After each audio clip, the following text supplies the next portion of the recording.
Hello, everyone. Thank you all for joining me today. I want to first welcome you all and congratulate you all on taking the next steps of your spiritual journey. Learning magical herbalism is no small feat, and so I don't take that lightly. And I want to let you all know that it is my intention for this course to provide clear direction, loving guidance, safe space, as well as heart-centered work. And so I suppose that begins by introducing myself to you all officially and formally. And that is, hello, I am the Garden Goddess. I am a student of and godchild of 𝒊𝒏𝒄𝒊𝒏𝒆𝒔, of Black Spectrum Network. I am also an initiated priestess at the Voodoo Institute. I am a magical and medicinal certified herbalist, and I'm also a student studying to become a naturopathic doctor. So my life is dedicated to plants and plant medicine and catering to the collective with plant spirits. And so as we journey together and get to know each other more and more, my prayer to you all is that in learning about these earthly gifts and these ethereal and elementals and learning about these plant spirits, that you realize that you are never too far from the divine. And in fact, you are a part of the divine in every shape, form, and fashion. And so, with that being said, I wanted us to get started today. I am going to share my screen. So, welcome to the Magical Herbalism Mentorship. This course delves into the relationships herbs have with the ancient cosmos and breaks down the fine details of magic that makes herbs as powerful as they are. And so as we continue on, you guys are going to see me looking towards the side of the screen, and that's because I have a lot of notes and I want us to get through them all. And so today I want to share the most radical ideology that I have and know deep down inside, and that is herbs are queer. Now, hold on, before you just jump to conclusions and you say herbs are gay, what is queer? I've never heard this before. Well, listen closely.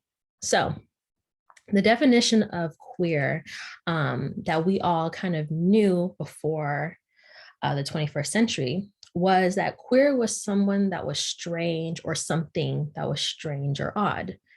It was also known as something that was spoiled or ruined. This would be in conjunction with like an agreement event situation. Or it was seen as someone that was homosexual. However, just like most English language, meanings and words change all the time. So if you're from California or you live there or you live here like I do, then you'll know that everyone uses the word yes and no simultaneously and in different ways. So you'll be like, no, yeah, or no, yeah, or yeah, no, or yeah, no. All those things mean different things, but they're all basically the same word.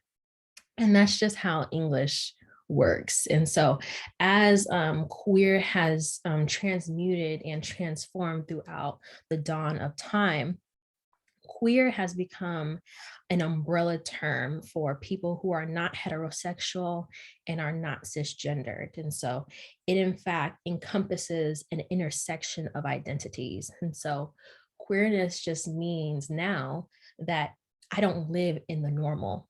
I don't live within the constructs of our heteronormative life.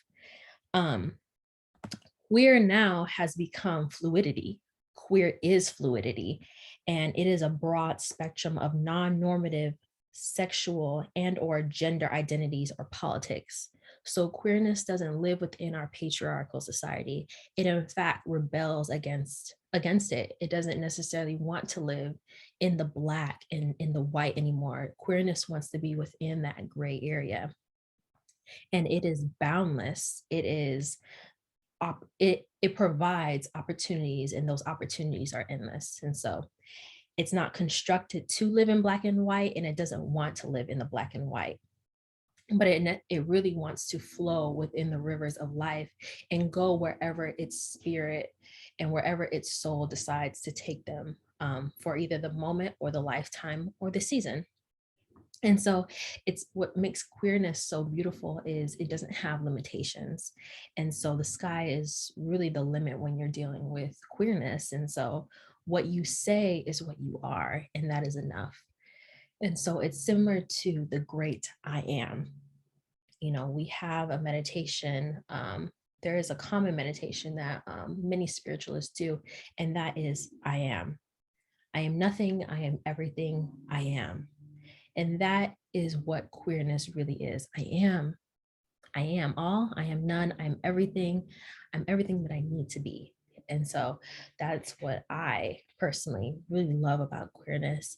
And I think when we're dealing with herbs, we should know that we are dealing with spirits that are not limitless, and that the possibilities with them, because of that, are not limited.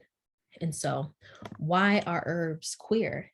Well, just like I just explained, herbs don't live within the construct of our society. So, our self made limitations that we have don't apply to them. They don't care if you are normal, quote unquote. They don't care if you are heterosexual or gay. They don't care if you're Black or if you're white. They don't believe in that system. They don't care about that construct. They don't live within the institutionalized objectives that we do. And so their sole goal in this life is to live purposefully and in harmony with the earth. And so that's what makes them our greatest teachers, because no flower is the same, because there's understanding that we all have different missions and objectives for our lives, and that their goals are to be as authentic as possible in this lifetime and in this present moment. So they are who they are. And just like you and I, we are who we are. And so we can learn a lot about authenticity, energetic sovereignty, and just being in the present moment from herbs themselves. And so even in their ability to reproduce, it is very different than how we as human beings reproduce. And so they don't always have to rely on outside sources to multiply. Now, before we go into that, I want us to do a group exercise. Now, I want you all to take out a sheet of paper, and have a pen, a pencil, a marker. And what you're going to do is that before that, we're going to first break down this. Now, I know I just said that herbs don't live within a heterosexual, a normative, institutionalized objective, right? They don't live within our society's construct. But unfortunately, you and I do. But that can be to our benefit. That can help us gain understanding of the plant kingdom, especially as beginners. And so, how we do that is by utilizing our patriarchal mindsets, by utilizing our patriarchal constructs, so such that we can have an easier understanding of the plant kingdom. And so, how we do this is by looking at the energies of plants through gender roles. And so, we can look at masculine and feminine energies through a gender role. And so, yes, we all have both energies within inside of ourselves. We all have masculine energy within ourselves. We all have feminine energies within ourselves. And sometimes some of us use both energies equally, and some of us use one energy more than the other. Before this exercise, we're going to look at these energies, the masculine energy and the feminine energy, through gendered roles, so that we are able to give understanding to masculine energy and feminine energy better. And some of us don't even know how to differentiate the two. So this exercise is really going to help us differentiate, get clear direction on what these two energies are. And so for 5 minutes, I want you all to make a list of characteristics. You'll make a T list. I don't know what this list is called, but on one side, you're going to put men or male. On the other side, you're going to put feminine or female. And within those lists, I want you to list characteristics that you have experienced within these specific genders. Now, your list may be negative, but try your best to put a positive and a shadow side of the masculine energy that you have experienced in your life. So, for example, I wish I had my pen right here, but that's okay. So, for example, you may experience men in your life as being aggressive. That's okay. Put down aggressive. You may experience men in your life as being very protective or overly protective. Put that down. You may experience men as providing security, or you may experience men as being driven by their ego. You may even experience men as being very persistent, especially in dating, especially if you're someone that dates men, because some of them don't know how to, take no for an answer when it comes to being rejected. Use this list to list the positives and the negatives of these genders. The same with women. You may experience women to be very manipulative. You may also experience women to be very soft and nurturing. Take the time to really tune into yourself and feel into what do these energies provide me in my own experience. And so you can pause this video, take about 5 minutes in total, 5 to 10 minutes, 5 minutes on each list or 2.5 minutes on each list. And then you can begin this video again. And I will share with you all my list and how I've been able to navigate both energies within herbs now.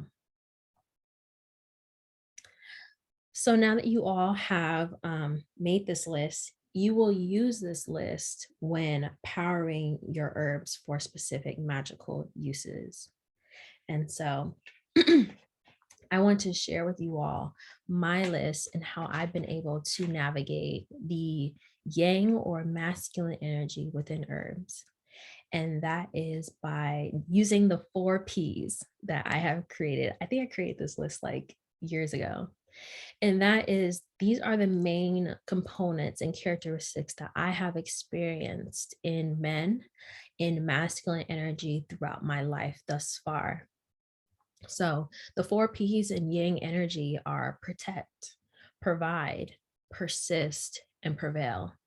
And each of these characteristics have provided something completely different along my journey and have helped me in a multitude of ways and have also harmed me in a lot of different ways. And so I want to break down each P for you all and also let you know that you can use this within your own list, in your own magical work.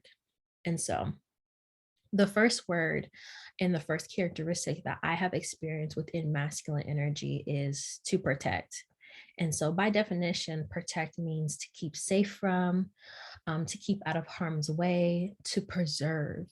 And so with a lot of men, I come from a family of hunters, but in our patriarchal society, men have been known to protect their family, protect their legacy, protect their country, protect their tribes. And so there is an innate energy of wanting to preserve what is been created and what has been built.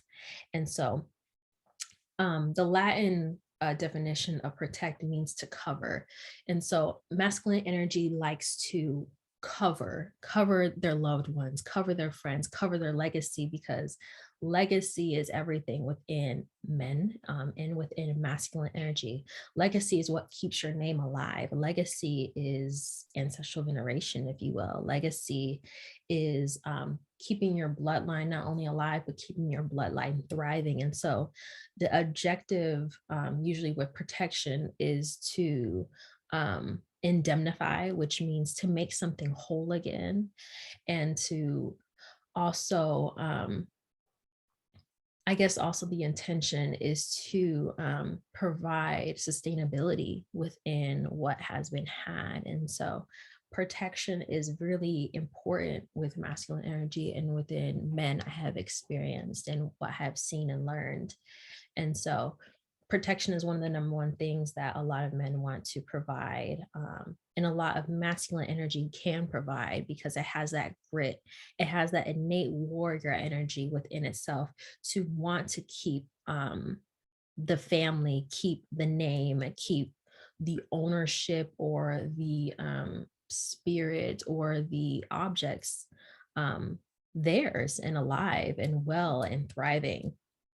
And so the next one is to provide. I have experienced and I have seen the masculine energy and men have this innate want and desire to provide for themselves, to provide for their loved ones. And so provide by definition means to make available. Oh, and before, let me go back. Before that, I wanted to share the shadow side to each of these characteristics. So we learn that protect means to keep safe from, to keep out of harm's way, to preserve, but you can be overly protective. This is a characteristic that can show its shadow side, and its shadow side of that is being guarded. You can be way too protective. This energy can be too much. This masculine energy characteristic can be overly guarded, too protective of itself, wanting to preserve something so bad that that person, place, or thing isn't able to expand, isn't able to garner experience or wisdom. And so all of these characteristics within masculine energy have a shadow side, and that shadow side can be exploited if used too much, especially within magic. And so you can have an herb that is set to protect, but if all your herbs within your magical spells are protect, protect, protect, it can be too much and provide not just protection, it just provides, you're just guarded, you're just not available for experience, for connection. And so that is the shadow side of this protecting characteristic within masculine energy. The next one is to provide. And to provide means to make available, to supply. For it also means adequate preparation. And so it it provides sustainability, it provides financial security, it provides emotional security, and masculine energy has that fatherly energy, that father figure energy within itself that wants to provide for others, that wants to show up and show out for other people, and show up in a way that brings security and brings comfort and brings adequate, I guess, sustainability. And so the Latin definition of this would be to foresee or to attend to. And so this is a characteristic that a lot of intuitives have, as well as those that are healers, that are diviners, because we as healers and diviners provide for other people. We provide that safety net for other people. We provide that safe space for other people. And we're able to foresee events before they happen and provide you that clarity and that comfort and that security. And so the shadow side of providing is overgiving. It's giving too much of your energy away. And what did I put? Oh, and enabling. So we can give so much to other people that we enable them to be I guess, just reliant on other people. We give way too much. The masculine energy can provide so much for other people in a way that they don't know, others don't know how to be self-sufficient. They don't know how to be self-reliant. And so providing within masculine energy gives structure, it gives security, it gives comfort in that you'll always have that consistent thing, consistent person, place, or thing. So you can think of providing as someone that is providing a roof over your head. You always have the comfort of having a home that is keeping you alive, keeping you well rested, keeping you protected from outside environments. But if someone is providing you a home and you are never paying the bills, then you will never learn how to be self-sufficient and self-reliant. And so that is where enabling kicks in. And that's the shadow side of over providing. You're giving way too much energy to someone or something that doesn't need it, doesn't deserve it, and isn't capable or even willing to do it for themselves. And so the next point is persist. And so some people look at this as a negative, where men are very persistent.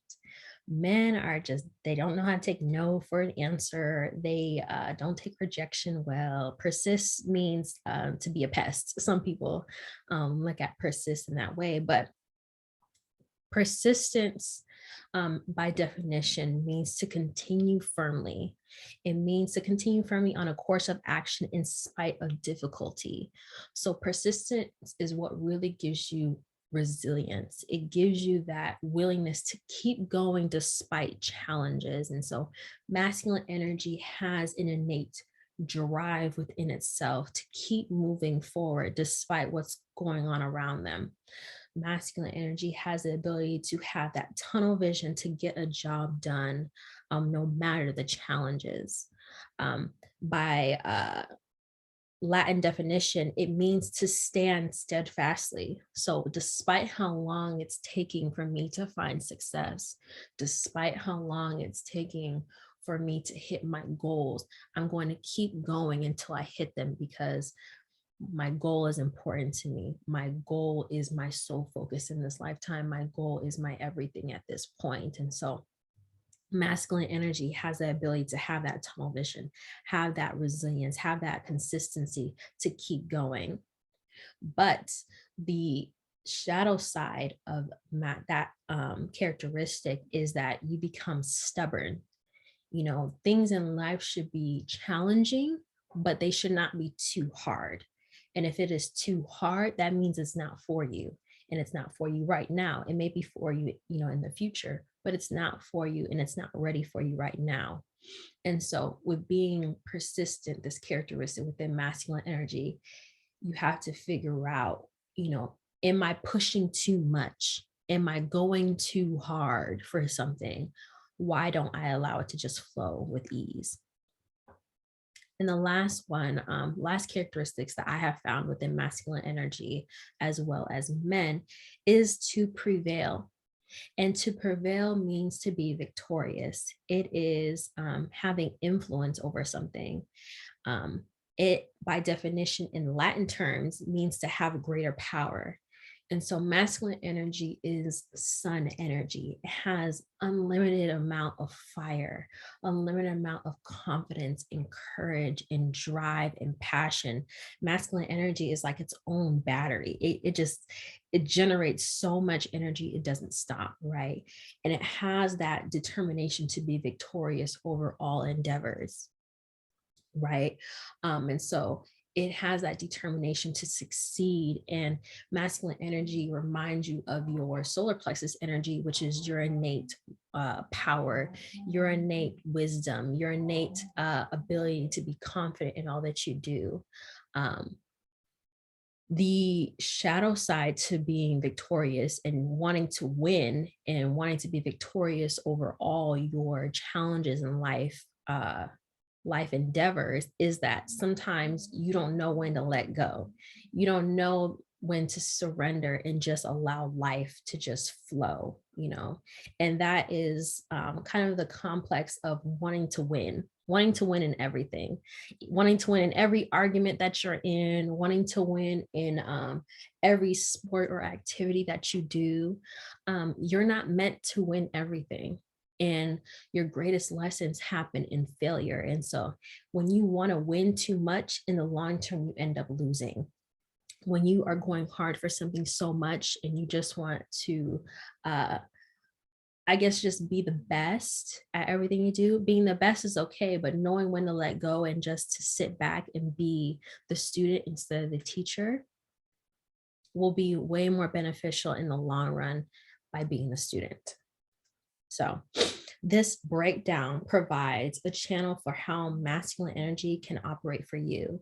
And so when you're dealing with an herb and you want to tap into masculine energy, right? So I want to give you all an example.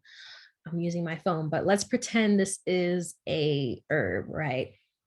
This herb is a masculine herb. The gender of this herb is yang, or masculine energy.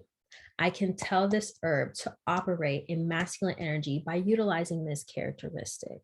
So how do I do that? I say, okay, this herb here is masculine in nature. What characteristic do I want this herb to operate in? Do I want this herb to provide protection? Do I want this herb to provide, provide for me? Do I want this herb to be persistent in the work that I'm doing? Do I want this herb to help me prevail over challenges? Before you even go to the powers of an herb, the intentions, the gifts that herbs have, by looking at their gender, those things already have those qualities. The gender of an herb already possesses the ability to provide. The gender, the yang energy of this masculine herb already has the ability to provide. The yang energy of this herb already has the ability to persist. Now it just needs to know, what do I persist for? What am I protecting you for? What am I providing you with? What am I prevailing you from? These are all characteristics that a masculine herb possesses. In your masculine herb that you listed, the qualities of a masculine man or the qualities of masculine energy may be something completely different from my list. Your list may have ego. Your list may have warrior energy. Your list may have audacity, right? Because if men don't have one thing in life, they'll always have audacity, right? But we'll use audacity, for example. Your list may say masculine energy has audacity, a lot of ego, a lot of audacity, a lot of narcissism. Well, we can say that, okay, this yang energy has narcissism in it. We can use that to our benefit. If someone is lacking confidence, we can utilize yang energy to provide them that confidence within themselves by utilizing a narcissistic characteristic within the yang energy. Or if you listed ego within your masculine energy list or your male list, you can provide magic and say that, okay, I want this herb to operate out of ego, because the desire and the magic that I want to do isn't for anything outside of just my desires, my wants. It's not a need, it's not necessary, but I want this. And I want this herb to operate out of something that is just a want and not a need. And so your list is exclusive to you. And so utilize it to the best of your ability to provide you clear direction in your magic, right? And so the same can be said for feminine energy. And I want to introduce you all to my own acronym of feminine energy, and that is crown. Now, crown within yin energy or feminine energy or women characteristics are to create, to receive, to orchestrate, to have waywardness, and to nourish or nurture. And so to break down crown, we'll go bit by bit, just as we did with masculine energy. So to create just simply means to bring in something into existence, to make something happen as a result of something or someone's actions. And so we know that women have the innate ability to create life, to create a home into a house, to create a coven or a security blanket within environments. Women bring that creative force of new ideas, of new life, of new possibilities. Their warmth literally can change the environment of a room. And so the Latin definition of create is to make something out of nothing. Women are extremely creative, and they have the ability to not only bring life into this world, but bring life through their imagination and through their words. Women have the ability to create a whole different scenario just by prayer. Women have the ability to really tap into that psychic ability through just sort of being.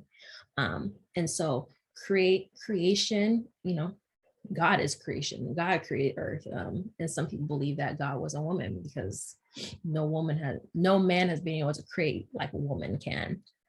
But despite outside of that, creation is endless. And so the positive aspect of creating is that you have this flow of abundance that is always coming through you. It's always generating through you. But how can there be a shadow side to creating? You know, that's awesome. Who doesn't want to create? I want to be creating all the time. Well, the shadow side of creating is fabrication. Sometimes we are creating different realities within our own realities. Sometimes we're creating things that don't even exist out of spite, out of illogical thoughts and thought patterns. And to fabricate means to invent or concoct something out of deceitful intent. And so sometimes when we're creating things out of emotions. And if our emotions are unstable, we're not just creating out of a flow of abundance, we're fabricating stories and false realities to not deal with our current circumstances. And so this is very common if you are someone that is very emotional, that does not have control over your emotions. And so how can this relate to herbs? So your herbs have the ability, especially if they're yin ruled herbs. So their gender is female. Their gender is yin, which means female or feminine, is that you can enchant this herb to create. I need new ideas. I'm using this herb to create a new business venture for myself, to create a new relationship for myself.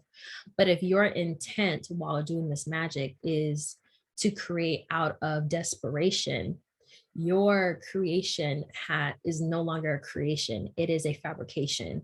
You're creating out of deceitful intent, and that provides instability within the work. That provides instability within yin energy.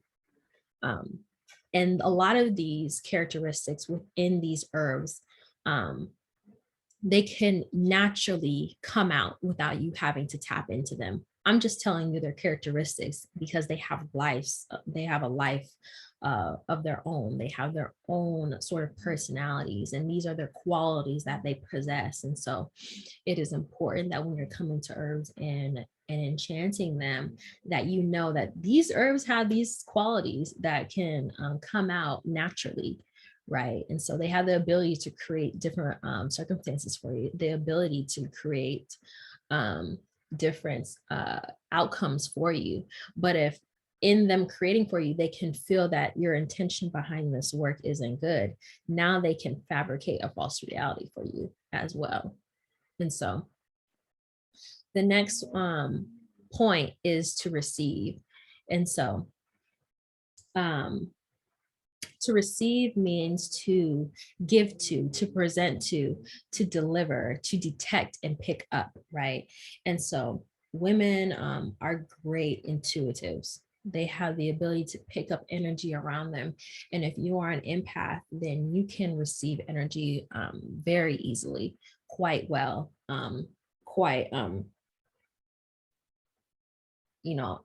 astronomically well. And so herbs have that. Herbs that are ruled by yin energy also have the ability to receive, also have the ability to help you receive and tap into energy and pick up energy. And so the Latin word for receive is to take back. And so within yin energy, within the feminine energy of an herb, it has the ability to receive different downloads, different energies outside of itself. And so it can help you receive in its own characteristic. It has the ability to help you receive financial increase, receive love, receive downloads from spirit, and heighten your intuition, heighten your third eye, heighten your crown chakra. Yin energy is a great receiving energy for all different endeavors and for all things that you do. And so the next one is to orchestrate. So orchestration just means to arrange or direct elements of a situation to produce a desired effect. And so yin energy, energy of women have a great ability to really change the elements, change the energy within a room, because it's not, yin energy is very subtle. It's not something that's in your face. It's very much so moon energy, you know. Yang energy is very confident, very bold, very outward, very I don't know why I want to think of Mimi Leaks, but yang energy is like Mimi Leaks. It's very bold. You know that they're in a room when you're dealing with yang energy. It's very in your face, right? Yin energy is like a Cynthia Bailey. Yin energy is very soft. It's very subtle. And so it has the ability to move throughout the room in such a seductive and soft way. And it can really change the energy within a room by doing small things, and those small things add up to big things. And so if you're someone that is a magician, you are always working with yin energy, because you are orchestrating, you are changing the energies within rooms. Oftentimes magicians aren't working a person, they're working the energy within the room to provide the best results, and allowing those people that are in that room to make decisions for themselves. And oftentimes it ends up being the desired effect that you want. And so yin energy has this snake-like energy to be able to move throughout the room and change it in small and subtle ways. And women have that ability to do that, especially when we think about the patriarchal society. A lot of queens, although they weren't the head of the house like the king was, they were able to help the king make decisions by playing that side role and by orchestrating the kingdom and the help around the king so that she can get what she wants ultimately. I don't know if you guys have watched The Crown, or if you guys have watched what was that dragon show? I don't remember this dragon show, but anyway, I'm trying to think of it. It was really popular. I can't remember it, but anyway, women have that ability to do that. They have the ability to really change the environment by not always being in front of the camera, but being behind the scenes and working their magic, right? The next point is wayward. Now, wayward is actually a shadow aspect of orchestration, but I wanted to make it its own point within itself. And also the shadow side to orchestration is manipulation. I don't know if you guys could pick that up. Anyway, so wayward. Wayward means difficult to control or predict because of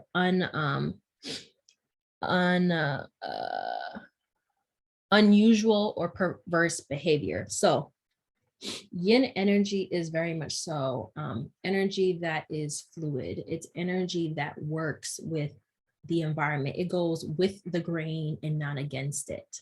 It is very much so based off of a lot of emotions, a lot of heart-centered work, a lot of feelings.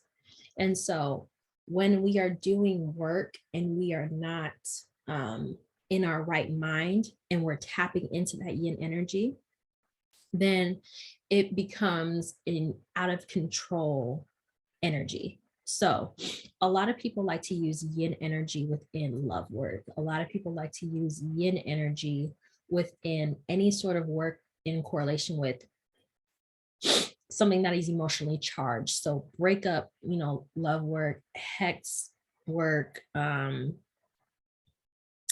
don't know, anything relating to relationships. yin energy can become very wayward. It can become very difficult to control because it's going based off of feelings. It's going based off of where your heart is leaning towards. And if you are unstable emotionally, if you are dealing with women that aren't emotionally stable, and we as women, we are a species that live in our emotions, live in our feelings. If we are utilizing yin energy that is based off of our feelings, right, the energy can become out of control.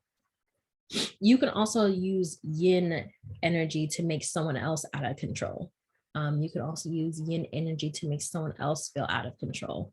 So you can use that way. That wayward energy can translate if you're doing magic and you don't have emotional stability, but you can also use yin energy to make someone else wayward and make them unstable by just utilizing this characteristic. Now, I mean, it's already a negative thing, a negative characteristic, but another word for wayward would be like stubborn. This can be energy that can become very stubborn, right? And the last point that I wanted to make about yin energy and the characteristic that I have found within yin energy through experiencing women and being a woman myself is that yin energy provides nourishment. It provides nurture. Just like yang energy has the ability to provide, it provides in a different way. Whereas yin energy provides through nourishment, through emotional fulfillment, through providing, by definition, it provides substance necessary for growth, health, and good condition. So yin energy provides and nurtures energy and indemnifies and makes whole through an aspect of our emotions, what makes us fulfilled, what makes us feel purposeful and unique, right? And so that is great.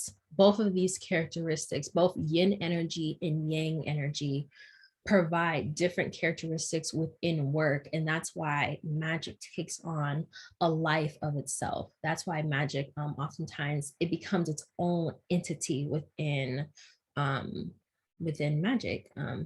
You can create a candle and you're utilizing all these different herbs with all these different characteristics, and those characteristics become the magic's personality, right? And that's what creates such a powerful force that you present to our physical plane to create change. And so some herbs are more dominated by yin energy, such as this. So some herbs that say yin have the characteristics to help you create something, help you receive something, help you change an environment, orchestrate something, help you provide wayward energy to someone else, or it can become wayward energy through feeling your energy, right? It can also help you nourish or nurture yourself for other people or other things. Just to go back, yang energy can help you protect something. Yang energy can help you provide something, provide for yourself, provide for other people. Yang energy can help you persist in all your goals and endeavors. And yang energy finally can help you prevail and overcome challenges and become victorious. So when we look at both genders, when we look at masculine energy, feminine energy, when we look at yin energy and yang energy, just know these two different energies are providing us completely different things. You can look at yang energy and see the sun. You can look at yin energy and see the moon and know that both of those things are in us. Innately, those energies are within us and within the herbs that we utilize. And so that's how they take on a life of themselves. Now, some herbs are dominated by mainly one of the two. They'll be predominantly yin, or they'll be predominantly yang, or they'll be bisexual. And so I kind of teased you all in the beginning where I said some herbs are able to be self-reliant and produce themselves and multiply on their own. And that is bisexual herbs. Now, bisexual herbs within the plant kingdom aren't necessarily herbs that are attracted to both men and women, Bisexuality within the plant kingdom just means that the plant in itself has both male and female structures. So these plants that are listed here have both sexes within them. They have both sexes within their one structure. So they have both masculine energy, which which protects, provide, persists, and prevails. And it also has yin energy within it, which creates, receives, orchestrates. It has wayward energy, and it nourishes or nurtures. These energies are both, which makes them extremely powerful to use within magic, and they can be considered like a leading herb. And a leading herb means necessarily that this is the dominant herb that you want to use in magic. This means that this herb is the number one herb to get you what it is that you seek within creating this magical spell. So if your goal within magic is to get money, then you need one leading herb that's going to get to the bag. If your goal within magic is to get a partner, then you need one leading herb that's going to just strictly be for getting you that partner. And bisexual herbs, because they have both energies, because they have both sexes within themselves, they are able to produce themselves. They're able to be self-sustaining. They are able to be self-reliant. They don't need outside sources to help them thrive. And so oftentimes plants, in order to multiply and to produce themselves, they need outside sources. So they need the wind to blow their pollen into different locations, or they need birds and bees and honey what is it? Not honey, hummingbirds to help provide that that sort of reproduction cycle. Whereas these herbs here, whether it's hibiscus, tulip, rose, sunflower, lilies, they don't need anybody to help them multiply. They know how to multiply for themselves. And so these herbs within the plant kingdom are considered perfect. They're considered solely and wholly perfect because of their ability to be self-reliant. And so because of that, these herbs and their ability to produce themselves, these herbs teach us about being sovereign beings. They teach us about how to be self-reliant. They teach us about how to be self-sustainable and being energetically sovereign in spirit. And so we have two of these herbs within our required herbs herb list for the semester. And that is, we have hibiscus here and we have rose here. And I think I was one of the first, I'm not sure, that introduced a bisexual herb into the African School of Magic. And that's because I had found out hibiscus is bisexual. And so each of these you can utilize in different ways. So because they have both the masculine and the feminine energy within inside themselves, their positive aspects can be utilized in magic, and their shadow sides can be utilized in magic, which makes one herb like this all you really need in magic. You don't need 5 or 6, especially when dealing with a bisexual herb, because they're so damn dynamic that one of these, just a rose, can do all the damage and healing you need. Hibiscus can do all the damage and healing you need. And so rose is so common that people use that they don't even know how powerful rose really is. And so whether you're using the flowers, the stem, or the thorns, rose is extremely powerful. So is hibiscus. And those are the main 2 herbs that I love to work with. And so I wanted to tell you different ways that you can use these herbs outside of the typical ways.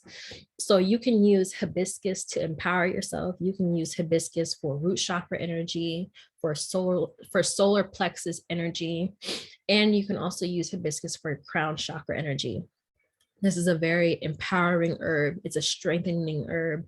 It's a confidence boosting herb. It's an ego herb as well. Tulip is great for new beginnings. Tulip is great for new business adventures and relationships. Tulips help with hopelessness within magic. It's a great mental health herb. Roses, a lot of people use rose for love work. A lot of people use roses for relationship work, but rose is one of the best hexing herbs that you can use because of those thorns. Because of its bisexuality, you can really use the shadow aspect in both the feminine and the masculine energy within an herb to do some serious damage. Sunflowers are great for mental health work. It's also great for confidence boosting work. And it also helps with providing new channels of abundance and increase. And lilies are great for mainly feminine work when it comes to mother work, when it comes to nurturing work. So mental health work, depression work, work that is rebuilding someone that has been energetically depleted. All of these herbs are powerful. All of these herbs are dynamic. All of these herbs provide an energetic signature to magic that just cannot be compared to any other herb outside of this. Now, an honorable mention, because there's one more bisexual herb I did not talk about, and that is sweet pea. Sweet pea is another bisexual herb that you all can look into. Now, just to wrap up, because we're nearing the end, I want to talk about your assignment for this semester. So, or not this semester, for this week. So, your assignment this week is to create your own prosperity mojo bag. And so how you're going to be doing this is you're going to get a Ziploc bag that is neutral in color. I did not want you all utilizing color just yet because we'll be learning about that in the coming weeks. But I want you to use a on-the-go prosperity mojo bag. We're doing hoodoo work in this class. And you're going to use 3 herbs from the required list. And you're going to enchant those herbs. Now, how you're going to enchant those herbs is through looking through your book, right? So for example, let's say I choose mint, right? Mint is going to be one of my prosperity bags. So I'm going to choose mint. I'm going to open up my encyclopedia of magical herbs. I'm going to look at mint and I'm going to ignore the folk name. I'm going to ignore the planet, the element, the deities, and I'm just going to look at the gender. I'm going to look at the gender and it's going to say masculine. And I'm going to look at the powers. The powers for mint are money, lust, healing, travel, exorcism, and protection. So how am I going to do this? So we're creating a prosperity mojo bag. So this is abundance work that we're doing this week. So I'm going to utilize my masculine energy and I'm going to look at the powers and I'm going to say, I want to provide money for myself. And I'm going to look at my list that I created for masculine energy. And I'm going to say, what characteristic do I want this herb to have for the magic that I'm going to be doing?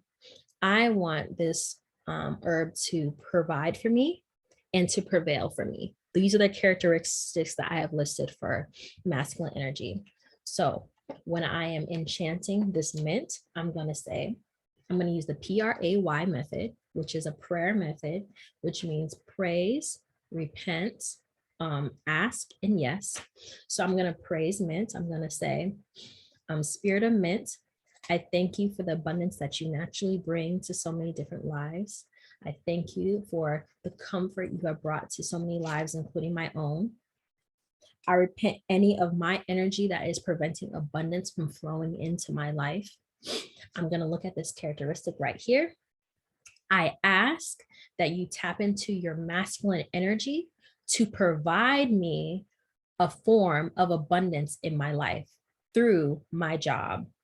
I'm asking you to provide prosperity in my life through your masculine energy, right? I'm asking you to help me prevail against poverty right now in my life, such that I may be successful in my endeavors, right? I'm telling this herb to tap into its gender and utilize the power within its gender, as well as its own intentional power, because we know that it just listed, mint has the ability to help you with money. I'm going to use those 2 things to provide the result that I want. Do you guys understand me on that? I'm utilizing their characteristic that I have listed for myself and what I've experienced in masculine energy to provide something for me, to give me something. And by utilizing their gender and their power, their intentions, I can get the result that I want. And I don't have to do anything else but utilize the herb's gender or, you know, their intentional power. I don't need to tell Mint to utilize the planet yet. I don't need to tell Mint to utilize the element or the deity yet. All I need to tell Mint is utilize a characteristic you already possess and utilize it in this specific way. So my list was protect, provide, persist, prevail. That's a characteristic that I see for masculine energy. So I'm going to tell it to operate in that characteristic so I can get the result that I want, right? And so your list may be something different. It may be security, right? I'm asking Mint to give me security, financial security. And how do I do that? I tell it the channel to go through. Provide me financial security so that I don't suffer within this lifetime, right? And so the 𝒃𝒖�𝒊𝒏𝒆𝒔 method in enchanting is praise. It is repent against energy that is preventing you from getting your, your goal. It's asking the herb to provide something for you. And the why is just saying thank you, really. It's saying, I know this is going to happen because you're doing it. I know you're capable of doing this work. So to put it in real time, I'm going to use Mint as an example again. So using the 𝒃𝒖�𝒊𝒏𝒆𝒔 method, I am going to tell Mint, I come to you with words of thanksgiving. I thank you for the abundance you provided in so many lives, including my own. I repent against any energy that has infiltrated me or that I have created in my life that has stopped abundance from flowing into my life. I ask that you utilize your masculine energy and provide me with abundance to flow into my life fully. I ask that you help me prevail in my life, utilizing your masculine energy so that I may become financially successful. I thank you for the work you're about to do for me on my behalf. So it is. And boom. Now you have enchanted an herb by just using the intention of the herb and the gender of the herb. And you're going to do that with 3 of them. And you're going to put that in a small Ziploc bag as an on-the-go mojo bag. And with your black Sharpie, I had you all write an abundance prayer this week.